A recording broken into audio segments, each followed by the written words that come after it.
Certainly we made one key mistake, which was the expansion of NATO. We are now in a pre-war situation. Are asking ourselves the question, where might they go next? We have to establish a modus vivendi with Russia. With Russia or with Putin?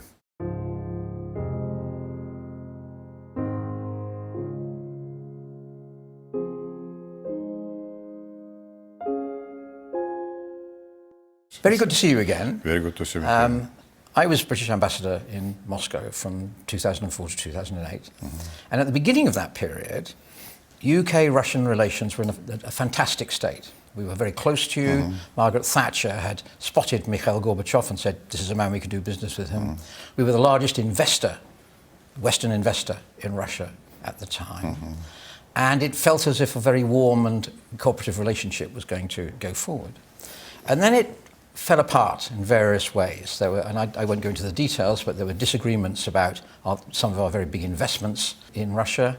There was Russia's invasion of Georgia, which created a very big problem. The thing which really broke things was actually the killing of Alexander Litvinenko, which happened on my time and left me with no contacts in the Russian government at all, I have to say. And by the end of the time, relations were very sour. And then, I mean, you've been here now for 4 years. We have seen things get worse and worse and worse, in particular with the war in Ukraine. I would like to see very close and warm relations between the UK and Russia. I'm very sad at the way things have gone. And the question lurking at the back of my mind all the time is, what went wrong? How did things go as badly astray as they have? I have heard and a lot of theories about what has happened, in fact. One of the theories is saying that probably it is an imperial past of Britain which does not allow to live normally, Britain having Russia as such a big neighbor. The other thing is, of course, a Munich speech by Putin when it has become clear that interests of the West and of Russia are going like that, but at some point in time they started to go like that. While reading once again the book by famous British ambassador Roderick Braithwaite, there is a page in the end of it. He was stating that initially, after the dissolution of the Soviet Union, West believed that Russia will be the same liberal democracy and will listen to what's going in the West and abide totally. But then they have seen that it is not the fact, and old phenomena which belonged to the even 19th century, like Russophobia, has started to be alive. In a sense that Russia is too big for Europe. It is always a threat, which has that has been fed properly by cinemas and Hollywood when they discovered that in Russia there are only KGB agents and mafiosos, nothing else. And so it's in a part it is true, because when I discovered that there are bad Russians in Jeffrey Archer's works. Jeffrey Archer was always neutral. Then I got myself to believe that it's really the case, that Russophobia is now catching the West perception of Russia. Partly it is true. Until the very beginning of 2000, we were part of all institutions in the West, OSCE, OCSC, summits, Paris Charter for New Europe, partnership with European Union, partnership with NATO, in which I participated myself. But then West started to believe that Russia is really too big and it cannot be part of all these institutions, but it can represent a threat. And since that point, Americans, as I talked to them at that time a lot, were saying that NATO, this is not a conference, actually, a building, but it is a military organization. And they started to expel Russians one by one, and this drift has gone apart. First of all, I agree with you entirely that Russophobia in this country has gotten entirely out of hand. And while we have our differences, I very much hope that that can be fixed over time, but it's going to take time. It's going to take the ending of the war to start with. Certainly we made one key mistake, which was the expansion of NATO at the end of the 1990s. And people say to me, that was the moment when the Russian security establishment completely ceased to trust the West and the assurances that we'd given you. You're an expert on NATO. You know it very well. You were as it were, in the circles at the time in a way that I was not.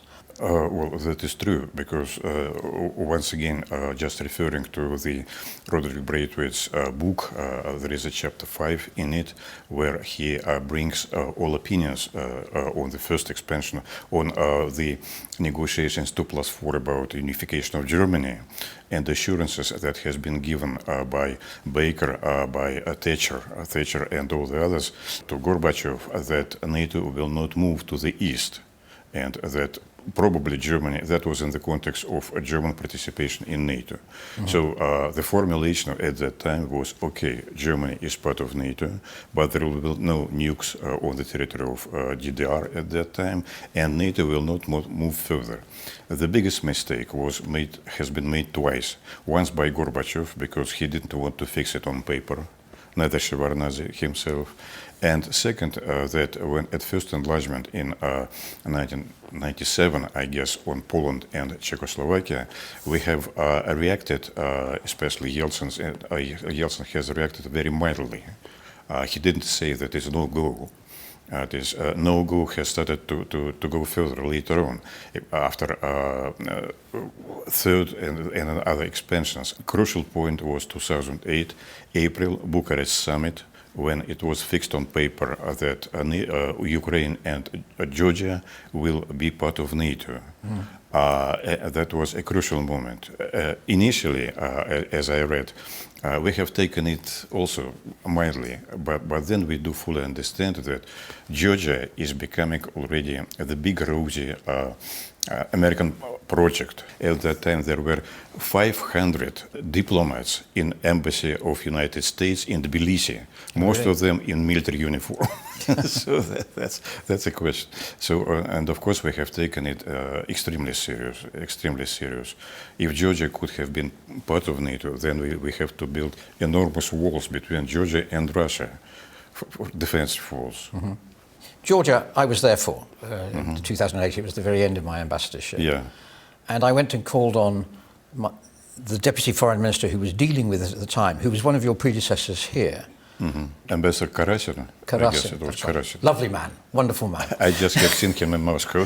He is now sitting in the upper chamber of the parliament. We, the West, saw the invasion, were horrified by it, and I was sent in, and lots of other ambassadors were sent in, to protest to your foreign ministry. So I went to see Andrei Karasin, is that right? Grigori Karasin. Karasin, I went in to see him. He was a great, big, friendly man. And I came to him and said, Grigori, we have strong views about what you've just done. And he said, Tony, they attacked first. That's right. And I remember that very strongly, that we didn't, at the time, appreciate that fact. But the background to the attack, of course, was growing hostility between Russia and Georgia. So, and afterwards there was a big report on all of this, which the EU put together. And the conclusion was, yes, the Georgians provoked the final step to war, but Russia overreacted, going in there, occupying virtually the whole country, and then, admittedly, withdrawing. Okay, it solved your problem with Georgia, but it left a very sour taste in the mouth of the West. And it was the beginning in the West of our asking ourselves the question, where might they go next? Which is, of course, background to Ukraine. Now, I wasn't, of course, there when Ukraine happened, but I know a lot of people who were involved in it. And I was there for the Orange Revolution, where, again, Russia was heavily involved in the background of the revolution and did not like the outcome. I remember meeting a series of senior Russians immediately afterwards who said, we can't have the mob overthrowing a democratically elected government. But that was a moment, I think, where the West became actively worried about expansionist tendencies, as it was claimed Russia had, although I never really believed it, in Russia. And on Ukraine in particular, because again, what happened, you mentioned the Bucharest summit of 2008. I was there at the time.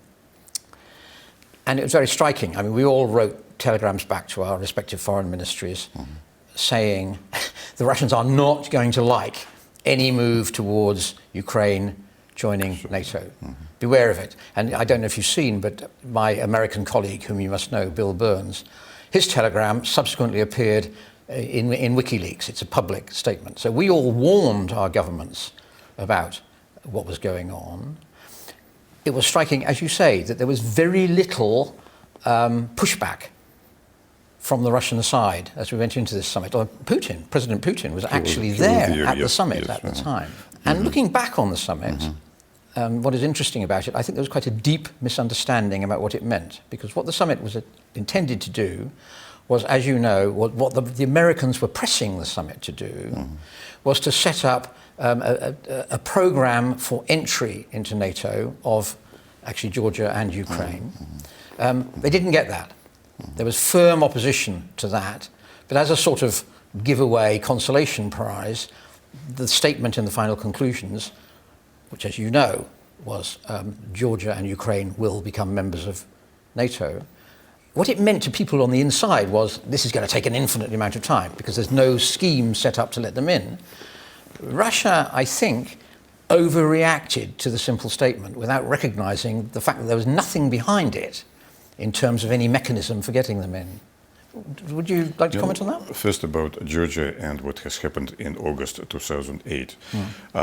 Saakashvili was very determined to make an invasion, because I was central at this time, being director of Caucasus, and we were aware of the fact that his initial attempt to attack was Abkhazia, and he concentrated a large number of forces just to attack, invade Abkhazia.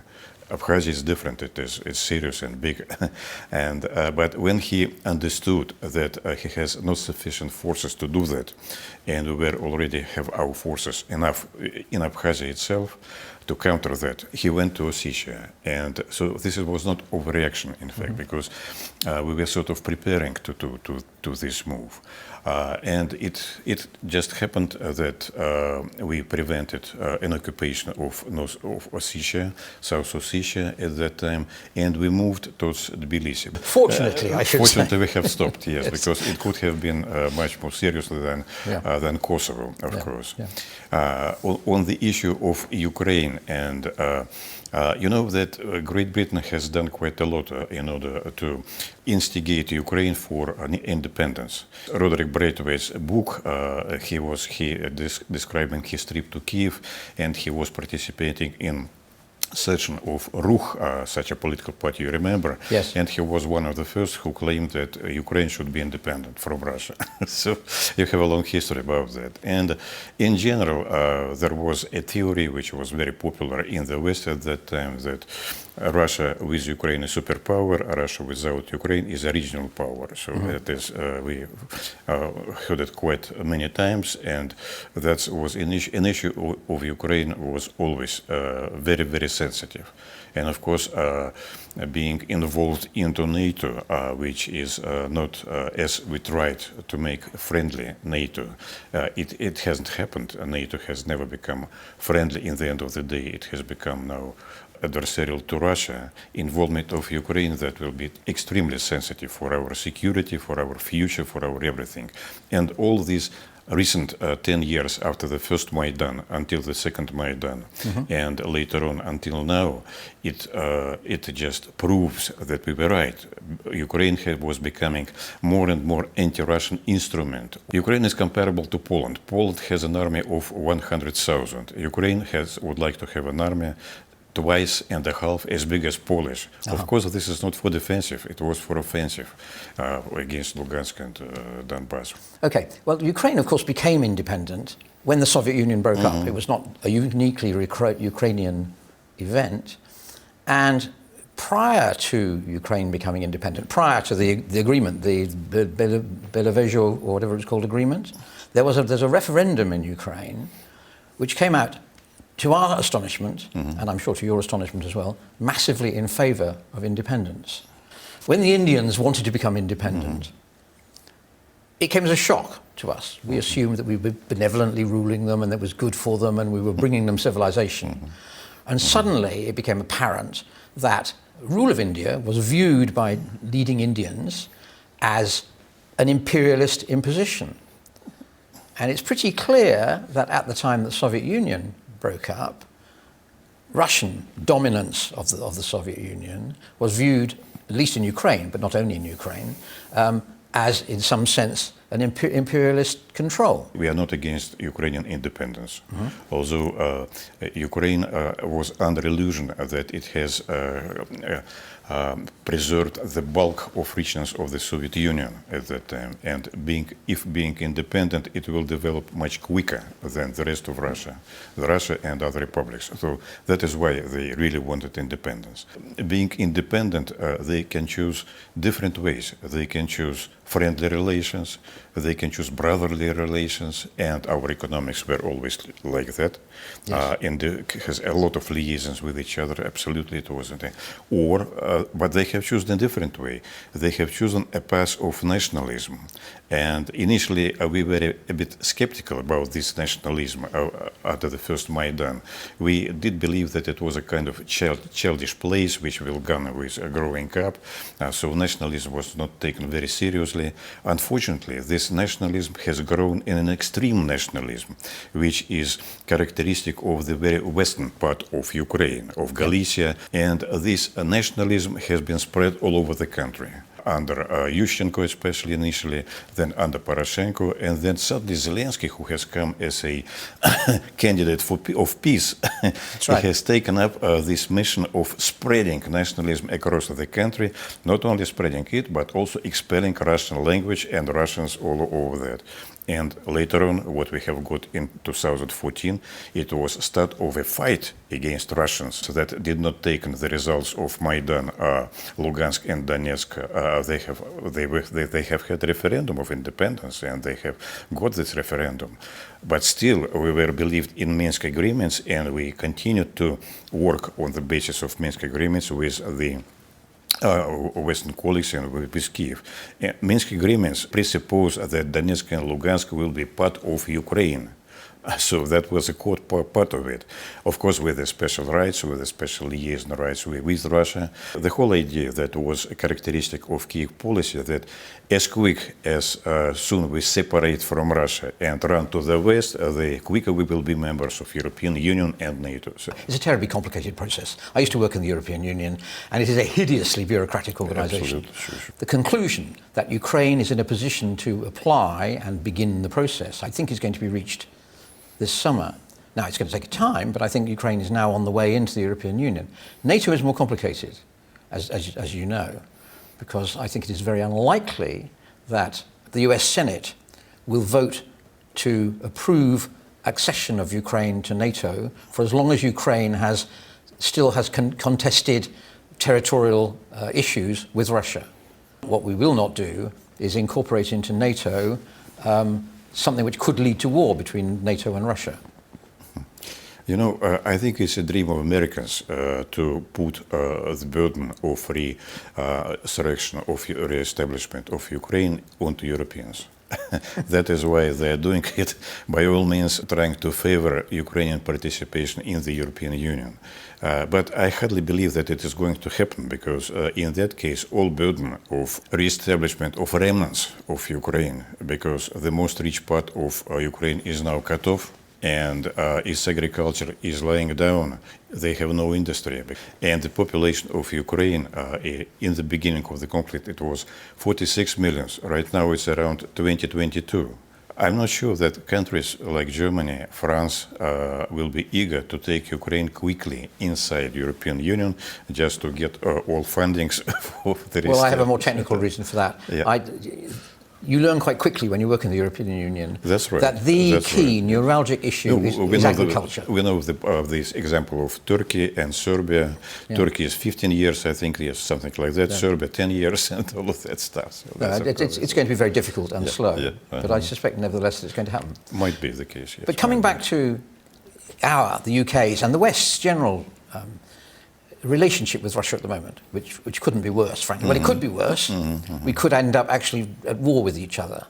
Now, I think we're working very hard to avoid that, and my impression is that you are working very hard to avoid that as well. Do you see in the near future any possibility of well, we have to get the war out of the way, of beginning to resume better relations? What are the threads which we could begin to knit together again when the time comes? You know, we have a position that we are not going to run after Europeans who decided to cut off all the relationship with us. And UK is now on the forefront of all attacks against us. You know that during this time, starting from Litvinenko until the recent years, they expelled all business presence of Russia from here. We did have about 58 representatives of the Russian business in UK. Mm-hmm. Now we have none. None. Everything has been expelled out yet. I still do not understand the reason for that. Our commercial representation doesn't work, and it is only the embassy that we have now here as a point of contact. All the rest has been ruined by UK authorities. Cultural relations, scientific relations, trade has been cut off by 98%, only 2% remains of that. Although investments of UK are still in. It is around 17 billions of dollars in Russia. And UK is number one by investments that has been done over there. Germany is the second one on that side. Yeah. So I really do not know. So what was going to happen later on, because for UK government is now to make a U-turn in the relationship. It will be difficult, extremely because difficult. They should have admit all mistakes that has been done by previous government in recent years. But I also understand that there is a sort of inertia right now in UK government. They cannot get out of this course. Well, we of course have a general election going on at the moment, and it's quite striking that there is no difference between the main parties in their approach to Russia and in their approach to the Ukrainian war. Exactly. No, probably reform UK. They have no foreign program at all. But these two political parties, conservatives and laborists, their programs are alike, absolutely, in many aspects. It should be a much more serious and complicated process, of course, which will involve many countries, and it will take a lot of time, of course. I'm sorry for you, of course, because this is your ambassadorship. I have spent 2 years during pandemic times. Then it was a special military operation in Ukraine. What I can do it. The UK and Russia have in the past always been allies, actually, against Napoleon, against Hitler. We have finally been in agreement on how the international affairs of Europe really ought to work.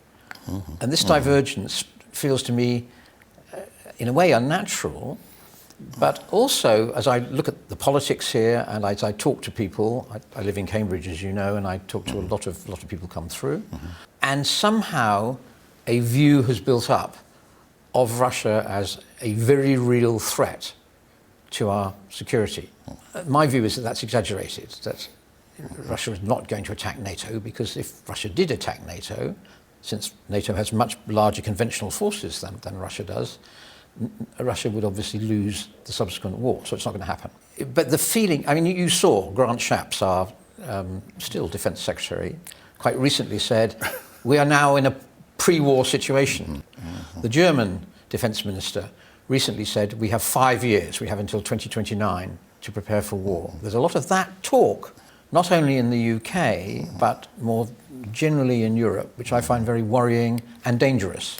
And you must be hearing this talk. I do, yes. You must be reporting it back to Moscow. We do. Yes, we do. And what is your view of it? We do report this to Moscow, of course. My view is very simple, because these guys, they are living in a very short-sighted period short-sighted in the sense that every day they have to go to the parliament and explain what they are doing, and they have to continue this line.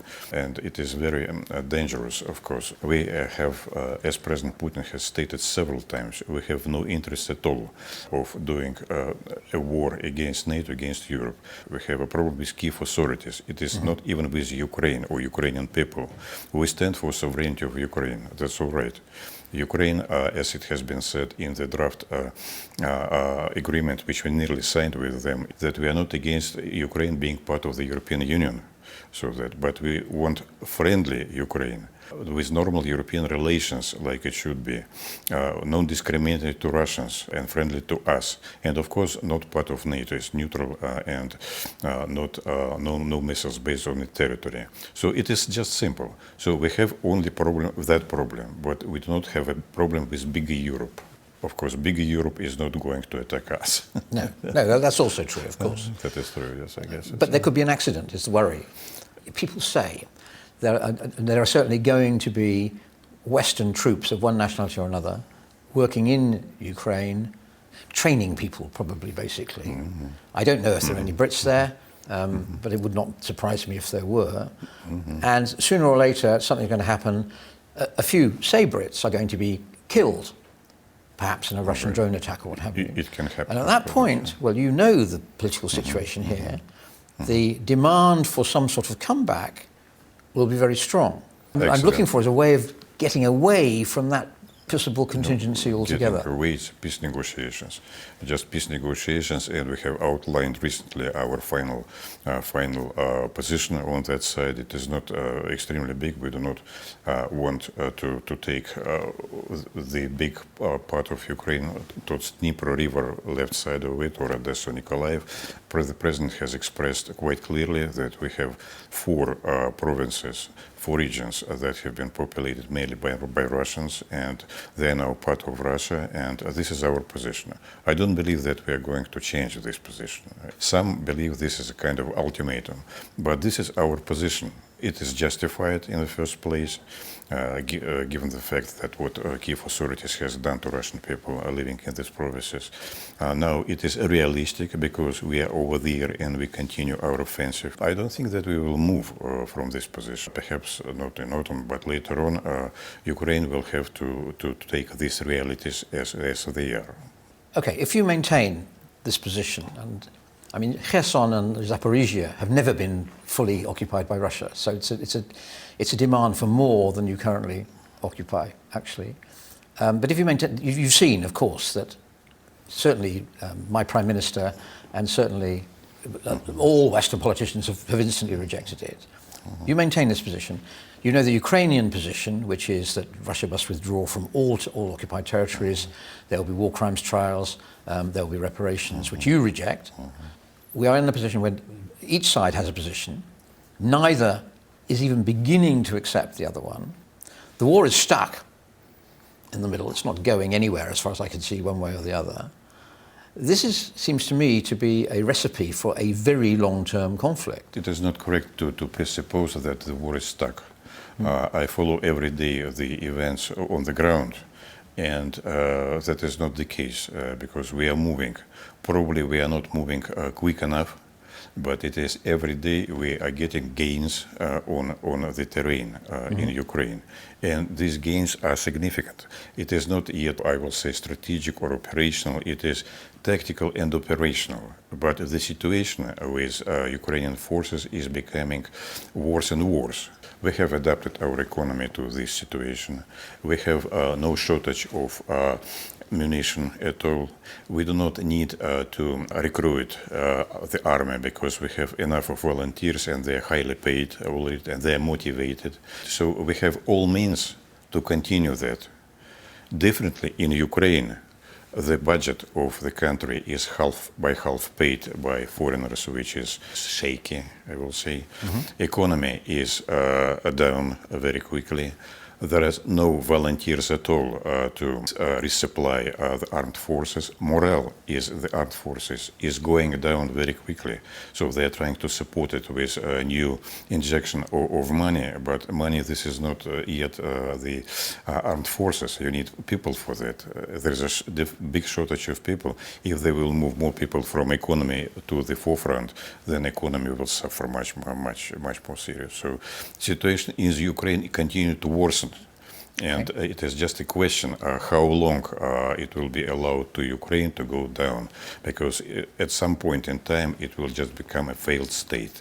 The thing which seems to be sustaining morale at the top of the Ukrainian system at the moment is the arrival of all these new weapons systems from the West. Does that not worry you that that might change the Not balance? much. No, not much. We actually are now used to how to deal with all new systems, including ATACMS and including Storm Shadows, Scalps, missiles. Effectiveness of a new weapon from the West, it is countered by our skills and engineering. The war of drones is going on right now. Of course, everybody knows about that, but we also now use what to do with that.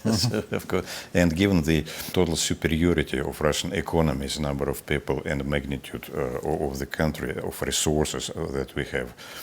Yeah, there are sanctions, of course. Sanctions, it is a difficult thing for us. We have to do with sanctions, but basically they are not doing much of a harm right now. It is already, we find the ways how to avoid it. Of course, it's a more and more invention by the Americans how to sanction our financial centers and all of that stuff. They're bringing new blows.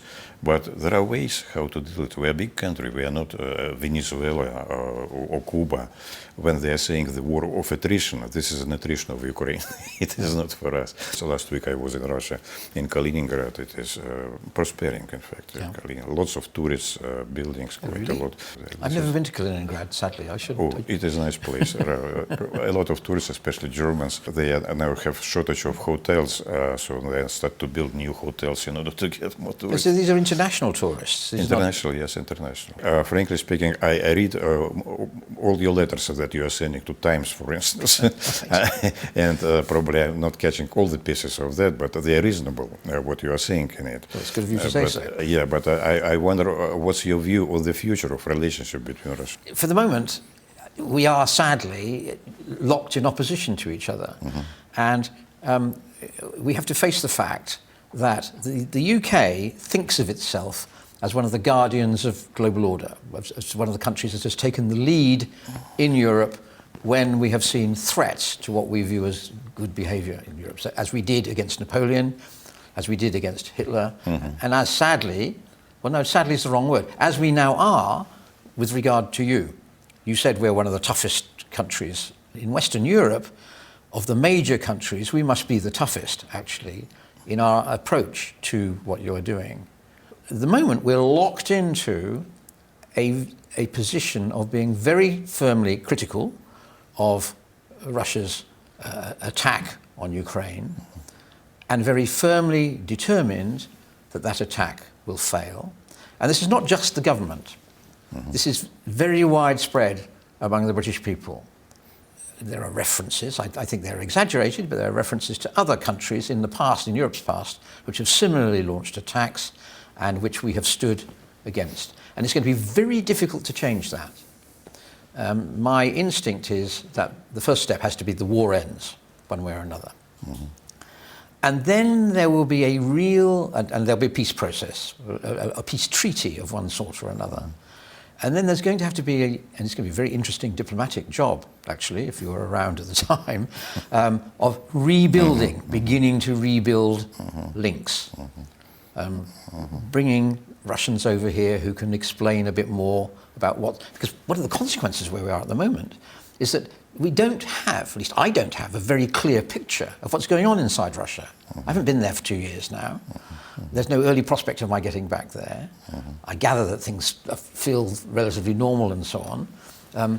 But what the attitude of the ordinary Russian is to the war, the attitude of the ordinary Russian to the UK, the willingness on the side of the ordinary Russian to resume visits, to resume tourism, to resume business, I simply don't know, and I don't think, for the moment, there's any appetite to know here. But at some point, we're going to have to identify people, encourage people to begin to move again.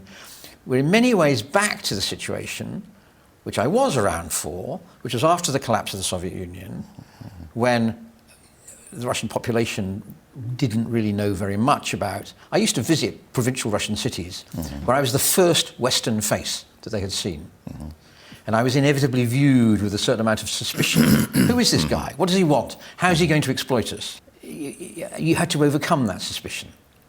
We had a special fund called the Know-How Fund, which was about establishing little businesses with links to the UK and little radio programs explaining how democracy and capitalism works and all of that. And when you begin piece by piece to reassemble links, And then over time, and it will take time, you begin to rebuild the bonds, which were very strong at the beginning of my time in ambassador. And Some 20 sense. years. Yeah. But it will be a fascinating job to do when the time comes, as I'm sure it will. Yes, probably. But actually, I think that these crises, they in the past, they were long, in fact. But now, then they're shorter and shorter and shorter. So probably, what do you think it is? The timing of that possible reapproach? I don't see why it should be. I mean, the core European problem, I'm afraid, seen from the West, is Russia. We have to establish a modus vivendi with Russia, where I think we're going to, for a long time, view each other with a great Russia deal or with Putin? Okay, well, you tell me, but my instinct is that it's not just Putin. There are lots of people here who say, oh, it's Putin, you know, when he goes, then it'll all change. I find that very hard to believe. I don't think that Russia would have gone as far as it has gone unless Putin enjoys a significant amount of support, first of all, within the elite. And we know, I mean, he's had people around him who he's had around him for years and years and years, but more widely in the population as well. But you tell me. I keep on saying to people, we do have a Putin problem, but it's not just a Putin problem. No, it's a Russia problem. Not at all, yes. That you're absolutely right. It is not only Putin and those who are around him for many years. I think it is the thinking of the overall majority of the population that he's right. That what he is doing is for the benefit of the country, and it has been really demonstrated during last elections. 87% of confidence. Of course, it is none of the Western leaders can say that he has enjoyed such a support among the population, because people believe that he has a vision of the future. Differently from Richard Sunak, or let's take Macron or all that. Yes, I accept. For the moment, there's a widespread public support for the war in Russia. Understandably. I would say for the war. The ordinary Russian is very patriotic. He supports his country. He believes that Russia should win. That's right. But if things go catastrophically wrong, or if the economy goes badly wrong, as a result of sanctions, for example, not very effective at the moment, but that could change, I find it quite easy to imagine that public opinion could swing over quite rapidly. That could have happened, but it didn't happen. Initially, not even sanctions themselves, but threat of sanctions during the spring of 2022, for instance, or beginning of the summer, was threatening, I would say, and people was afraid of two things: sanctioning and, of course, people call up to the army. But then it was discovered that we can live without a call-up, and second, that we can avoid sanctions, and daily life in Russia has not been damaged in any way. The ordinary Russian people, they do not feel that something is going on in Ukraine. Of course. Yes. Thank you. Thank you for a discussion.